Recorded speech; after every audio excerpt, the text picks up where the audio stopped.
Selamat pagi rekan-rekan. Jadi, pagi ini di pagi yang cerah ini saya mau berbagi ya, mmm, bukan saja untuk apa, berbicara tentang,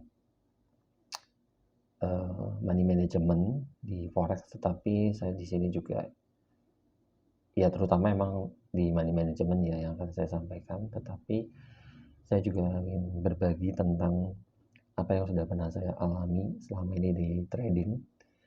Di mana menurut saya kalau saya bagikan hal itu akan sangat berguna ya buat teman-teman juga ya, buat,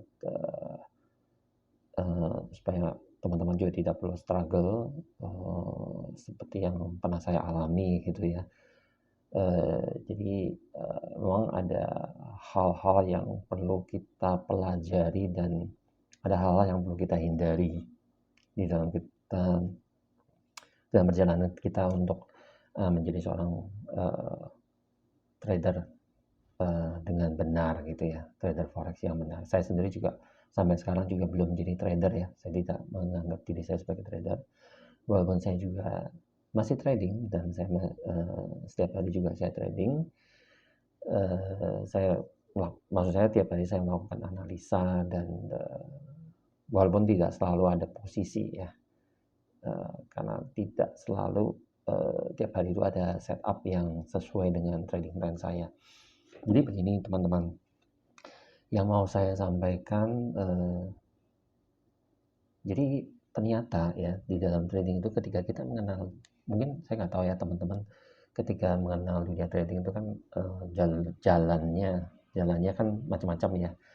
Seperti yang pernah, belakangan ini kan ada yang namanya robot trading tuh, di mana ternyata, beberapa menjadi scam dan ketika kita mengikuti itu awalnya kita tidak paham bahwa itu ternyata akan berakhir scam. Lalu kita ikutin aja, kita masukin uang di situ dan ternyata scam. Kemudian karena kita udah tahu bahwa dari teman-temannya udah tahu bahwa, oh, ada keuntungannya nih yang lumayan nih. Kalau profit 1% sehari, wah hasilnya lumayan ini kan, 1 bulan bisa 20%. Nah, berarti kan, mmm, mungkin ya itu mungkin salah satu jalur ya, di mana, kita udah masuk di situ dengan walaupun dengan cara yang tidak menyenangkan ya. Akhirnya kita jadi kepengen untuk, terjun di forex gitu ya. Ketika kita terjun di forex dan ternyata tidak gampang juga kan. Nah mungkin teman-teman juga mengalami, saya nggak tahu ya, mungkin teman-teman gampang, saya nggak tahu. Tapi saya sendiri saya merasakan bahwa it's not easy dan, di awalnya saya tahu nih ternyata ketika gini, saya mau cerita tentang saya aja ya. Jadi saya tuh, kenal forex tuh di akhir Desember 2018. Nah, pada waktu itu sebenarnya saya sekitar tahun 2016, 2017 itu saya sudah mulai senang dengan yang namanya investasi. Eee, di mana investasi itu kan, mulai, seperti ini ya, seperti ori gitu ya. Jadi nggak cuman deposito ya, jadi kita mulai obligasi, mulai kenal obligasi, kemudian kita mulai kenal yang namanya, eee oh ternyata ada nih yang namanya reksadana, oh ternyata ada yang namanya saham ya, trading saham gitu kan. Nah, terus kok saya lihat ada yang namanya robot trading. Nah, robot trading ini apa gitu kan. Nah, saya berpikir bahwa kalau saya robot trading di saham, pasti menarik nih. Karena saya waktu itu saya nggak tahu ada robot trading di forex gitu dan saya nggak tahu kalau ada yang nama forex saya tahu, tapi saya tahu forex itu sesuatu yang very volatile more than, saham, sehingga saya nggak berani gitu loh ke forex. Tapi, ternyata ketika saya mencoba mencari nih, tahu apakah ada nih robot trading di saham, ternyata nggak menemukan, nggak ada gitu loh. Saya cari-cari nggak ada dan akhirnya malah saya ketemu dengan yang namanya robot trading di forex. Ini real ya, ini real robot trading, bukan robot trading yang scam itu ya. Ini yang real dan, saya kenali dan saya ya waktu itu saya agak ragu untuk ikut, tapi setelah didapatkan penjelasan saya, "Oh ya ini masuk akal buat saya coba," gitu. Tapi sebenarnya saya belum tahu apa-apa pada waktu itu, dan ketika saya coba dan ternyata bagus, making money gitu kan. Saya mulai lebih berani nih menaruh, dana yang lebih besar dan, resiko yang saya naikin gitu kan. Saya diajarin nih, "Oh, kalau naikin resiko seperti ini," gitu. Nah, waktu itu robot trading yang saya pakai pertama kali itu adalah averaging ya, averaging market. Jadi, ternyata, setelah beberapa bulan saya melihat bahwa, wah ini berbahaya ya, ternyata saya harus cut loss dan sebagainya. Tapi saya berpikir ini ada nggak ya robot yang nggak harus averaging gitu kan. Saya coba-coba cari di pasaran, saya nemu, saya coba, ternyata not very good gitu loh, hasilnya not very good, tidak seperti yang averaging market. Akhirnya saya kembali lagi ke averaging market, saya menggunakan robot trading averaging market, dan itu ternyata making money lagi seperti biasa. Dan ketika lumayan making money tapi, dengan risk yang lebih lebih ringan ya daripada yang sebelumnya. Kok hasilnya nggak seberapa ya, nih kayaknya pasar ini aman dan harus bisa digenjot nih, kita bisa naikin resiko. Saya coba naikin resiko, nggak taunya pas saya naikin resiko, tiba-tiba jebret, nggak sampai MC sih, tapi saya harus big cut loss juga lagi. Dan hal ini berulang terus gitu ya. Saya pikir, di satu sisi saya sampai ngitung dan sebagainya ya, saya bikin tabel Excel, saya coba hitung benar-benar mengkalkulasi, resiko kalau saya waktu itu lebih banyak menggunakan GBP USD, jadi pound sterling dolar itu. Saya sampai pelajari yang namanya amplitudonya pound sterling dolar itu kan,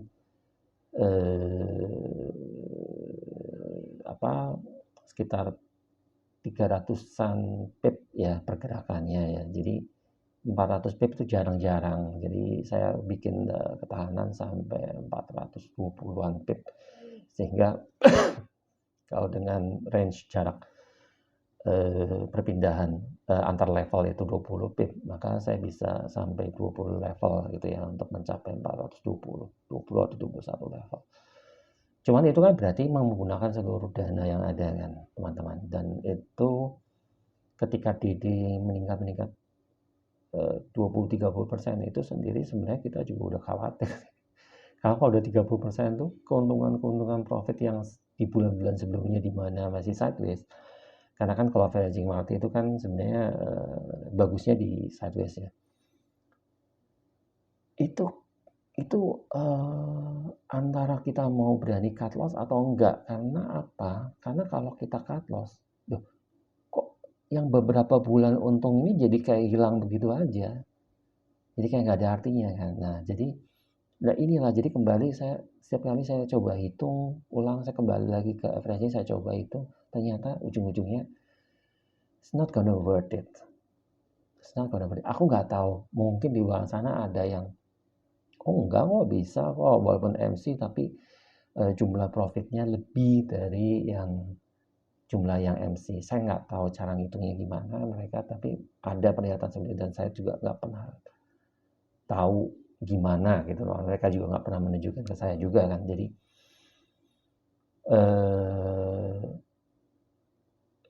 dalam hati kecil saya tidak terlalu percaya dengan sistem itu. Oleh karena itu, walaupun kadang saya sering balik lagi ke situ, tapi, dalam hati kecil saya tuh tidak yakin sebenarnya. Kalau tidak yakin, kalau kita menjalani suatu bisnis yang kita sendiri tidak yakin, itu kan sebenarnya, kita udah menyiapkan TNT. Kita sudah menyiapkan bom waktu kan sebenarnya di dalam bisnis kita itu. Jadi, nggak bisa ya kita melakukan sesuatu tuh. Jadi ada pepatah yang mengatakan ya bahwa, knowledge dan experience itu memang, memampukan kita ya untuk melakukan itu penting ya buat kita. Tapi yang membuat kita mampu melakukan sesuatu itu adalah confident sebenarnya. Dan kalau kita tidak confident ya kita akan susah berhasil. Nah dari situ saya mulai mempelajari yang namanya, teknik lain di luar, averaging market itu seperti apa sebenarnya.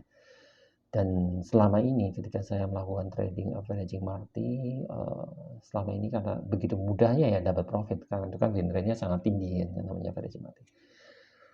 Saya mengabaikan satu hal yang sangat penting sebenarnya di dalam trading forex itu, yaitu memahami tentang money management. Selama ini saya abaikan, dan saya sebenarnya hitungannya itu kan sederhana sekali ya, yang namanya money management itu. Pada intinya teman-teman tuh harus memahami perkalian ini, yaitu perkalian harga dikalikan contract size dikalikan lot size. Itu untuk mendapatkan nilai dana yang atau floating realized atau unrealized PNL. Nah, rumus itulah teman-teman cari dan pelajari dan pahami banget ya. Paling enggak Anda memahami untuk pair yang belakangnya USD. Jadi seperti pound dolar, lalu euro USD, lalu AUD USD. Nah, itu pahami itu dulu deh. Mata uang yang pair yang di belakangnya USD. Nah, itu teman-teman pahami dulu. Itu nanti untuk selanjutnya ya, untuk mempelajari yang kebalikannya, yang misalnya USD CAD atau USD Swiss franc atau USD Japan yen, itu nanti bisa dipelajari belakangan. Dan ada lagi yang bahkan yang campur ya, GBP Euro GBP Canadian Swiss franc. Nah, itu yang mix seperti itu nanti bisa dihitung dengan menggunakan lot size calculator sebenarnya. Jadi teman-teman pelajari itu ya, pahami itu dulu, apa itu contract size dan sebagainya. Sebenarnya kalau yang namanya leverage itu malah nggak terlalu penting. Selama ini saya pikir, saya kalau trading dengan menggunakan leverage besar itu akan membantu. Ternyata itu leverage itu sebenarnya lebih ke, menurut saya ya, leverage itu sebenarnya lebih ke konsekuensi logis, konsekuensi yang fair yang harus disediakan sebagai fasilitas yang harus diberikan oleh broker kepada trader atau nasabahnya, supaya tradernya itu mendapatkan fairness gitu dalam mereka melakukan aktivitas trading. Jadi itu tidak terlalu penting sebenarnya yang namanya leverage. Makanya nggak heran ya kenapa di broker di luar negeri seperti di Amerika itu mereka menerapkan leverage yang sangat rendah kan. 1:100 itu udah cukup gede gitu. Nggak ada yang 1:500. 1:500 pun kalau di Bapeti 1:400 kan sebenarnya. Ada lah ya 1:500 itu ada beberapa, tapi mostly itu 1:400 dan 1:100 dan seterusnya. Dan itu tuh sebenarnya leverage tuh bahkan 1:2, 1:10 itu nggak ada masalah sebenarnya. Kalau Anda memahami money management dan nggak perlu harus sampai MC sebenarnya, atau cut loss dan sebagainya. Itu sih yang mungkin saya mau sampaikan ya pagi ini, jadi supaya tidak terlalu lama. Ini sekarang udah 13 menit juga. Mudah-mudahan apa yang saya sampaikan ini bisa berguna buat teman-teman, dan salam cuan selalu ya. Mudah-mudahan dengan pengetahuan knowledge apa yang saya sharingkan ya, pengalaman hidup saya ini itu membantu teman-teman untuk mengambil keputusan yang lebih baik ya dalam trading teman-teman, dan tidak terburu-buru. Nah, salah satu saran nih ya sebelum saya akhiri, saran adalah ketika Anda mulai melakukan trading forex ya, yang pertama-tama Anda harus lakukan adalah belajar money management dulu. Jangan terburu-buru, dan coba pelajari trading manual, how to trade manually, supaya Anda mengerti, memahami ya sebenarnya itu gimana sih tradingnya, itu bagaimana sih, bagaimana kita entry, bagaimana kita memahami tren, bagaimana kita mengatur resiko kita gitu ya. Kan ini bisnis ya, kita harus anggap ini sebagai bisnis. Jadi kita harus mengetahui kan resiko kita seberapa. Jangan buru-buru karena merasa saya nggak ngerti trading, saya nggak ngerti forex, lalu ya udah saya pakai robot aja. That's a wrong idea, that's very stupid idea sebenarnya. Kalau boleh saya katakan itu, saya mohon maaf ya, bukan mengatakan stupid atau bagaimana, tapi bukan pemikiran, pemahaman bahwa oh kalau saya nggak ngerti, maka saya gunakanlah tool robot ini karena robot ini yang ngerti gitu kan. Nah sebenarnya itu salah. Cara robot itu kan hanya tool ya. Jadi sebenarnya gini, ibaratnya kalau Anda dagang ya, punya toko gitu kan, jualan di toko. Anda kan bisa menghitung secara manual nih, misalnya ada orang beli, saya beli berapa, terus misalnya Indomie kan, atau misalnya mie instan 100, harganya Rp300, tapi kemudian kalau saya beli 10 berarti 300 kali 10, saya bisa hitung manual on the paper gitu kan. Tapi itu karena saya mengerti cara menghitung kan, cara mengalihkan dan sebagainya. Tapi kalau saya mau lebih cepat dan lebih akurat, saya menggunakan tool yang namanya kalkulator gitu. Nah, apakah saya menggunakan kalkulator itu karena saya nggak ngerti ngitung? Enggak kan, saya ngerti ngitung, tetapi untuk mempercepat proses, saya menggunakan tool. Nah, demikian pula robot trading juga begitu. Anda harus tahu dulu how to trade before you use the tool, before you use the EA or robot trading. Seperti itu. Kalau Anda, karena alasannya kebalik ya, jadi itu malah kebalik kalau saya bilang, oh justru karena saya ngerti, makanya saya pakai robot trading. Nah, banyak nih orang-orang di luar sana yang menjual robot trading dengan cara, oh Anda nggak perlu belajar nih, Anda nggak perlu ngerti trading, tapi gunakanlah robot. Nah, itu sebenarnya wrong idea. Kalau nggak saya bilang stupid idea, tapi it's a very, very wrong, karena Anda nggak akan kemana-mana dan Anda akan muter-muter di situ saja dan bisnis Anda tidak akan bisa berkembang. Tradingan forex Anda tidak akan profitable. Mungkin profit di awal, tapi at the end of the day, because you don't know the risk, then you will end up failure ya, rugi gitu, big loss. Itu aja.